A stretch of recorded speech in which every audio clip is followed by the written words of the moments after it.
Assassinos silenciosos, de vestidos de preto, mestres da espionagem com habilidades que parecem assim quase sobrenaturais.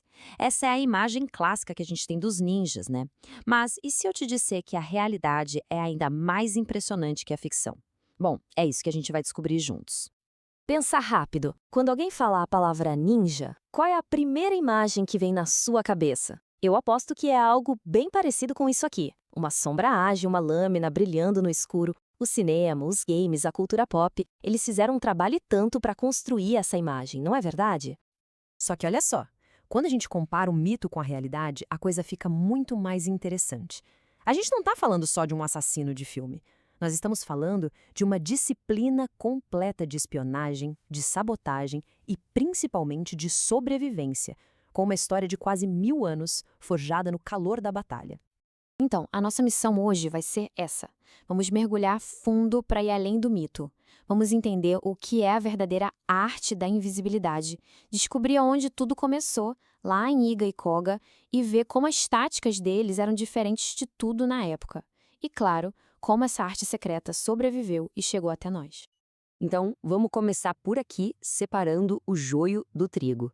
A figura do ninja que a gente conhece hoje foi em grande parte esculpida por Hollywood, pelos animes, pelos quadrinhos. Mas essa imagem, por mais legal que seja, é só a pontinha do iceberg. E essa frase aqui, ela acerta em cheio. Chamar o ninjutsu só de luta é simplificar demais. Essa romantização toda esconde a profundidade da coisa. Não era só sobre combate, sabe? Era uma filosofia de vida, um conjunto de habilidades para sobreviver em qualquer situação, por mais impossível que parecesse. E para a gente entender essa profundidade toda, a gente tem que voltar para o básico, para a raiz, o significado das palavras. Porque no Japão feudal, o nome carregava a alma da prática. Ninjutsu, a tradução literal é a arte do guerreiro das sombras. O nome já diz tudo, né? Não era sobre uma luta franca no meio do campo de batalha. Era um sistema completo de espionagem, de guerra psicológica. Era a arte de ser uma força invisível, de vencer uma batalha antes mesmo que ela começasse. E quem praticava essa arte eram os shinobi. Eles eram os agentes secretos, os espiões, os especialistas em se infiltrar nos lugares mais protegidos. E olha, isso não é invenção moderna, não. Os primeiros registros desses agentes são do século VI. Imagina só, uma tradição de mais de 1400 anos.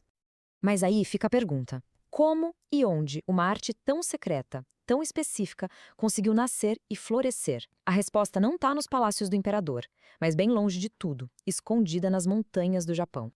Essa linha do tempo mostra uma verdadeira saga de sobrevivência. A arte surge lá no século VI, atinge seu auge nos tempos caóticos do Japão feudal.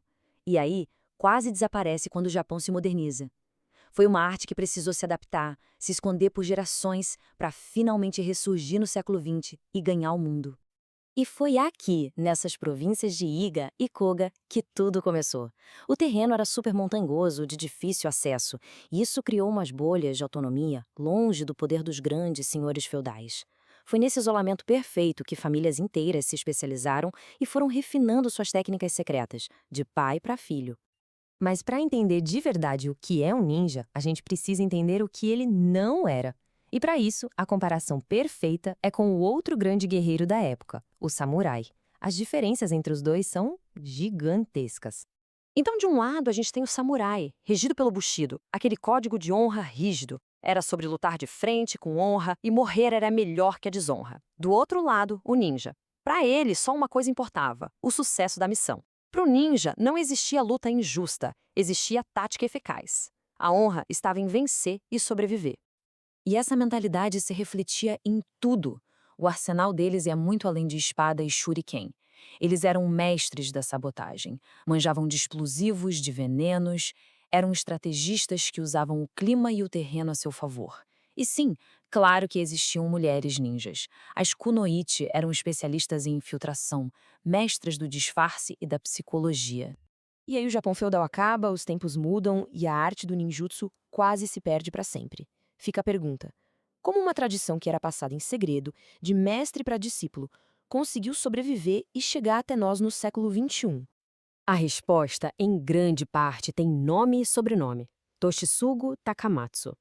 A reputação do cara era tão absurda que o apelido dele era o Tigre da Mongólia. Ele foi literalmente a ponte que conectou o mundo antigo dos ninjas com o nosso mundo.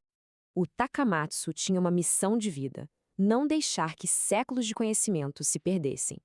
Ele juntou os ensinamentos de 9 escolas antigas e, por longos 15 anos, se dedicou a treinar um único herdeiro. Pensa só, 15 anos para passar a tocha para frente. E esse herdeiro era Masaaki Hatsumi. Depois que seu mestre faleceu, ele tomou uma decisão que mudou a história. Ele fundou a organização Bujinkan e abriu as portas dessa arte, que antes era secreta, para o mundo inteiro.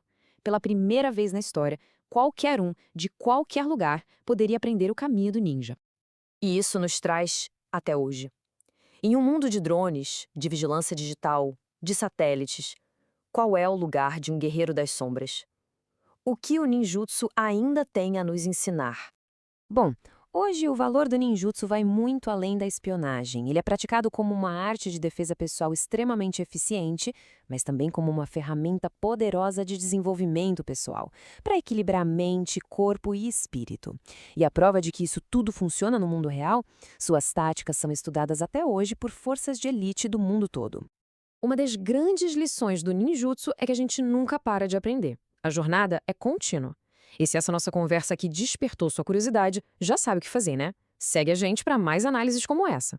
E deixa um comentário aí embaixo o que mais te surpreendeu nessa história toda. E a gente termina com essa reflexão poderosa. Talvez a maior lição dos Guerreiros das Sombras não seja sobre como derrotar um oponente, mas sim sobre como superar a nós mesmos. A verdadeira vitória, no fim das contas, não é sobre o inimigo lá fora, mas sobre as nossas próprias limitações aqui dentro.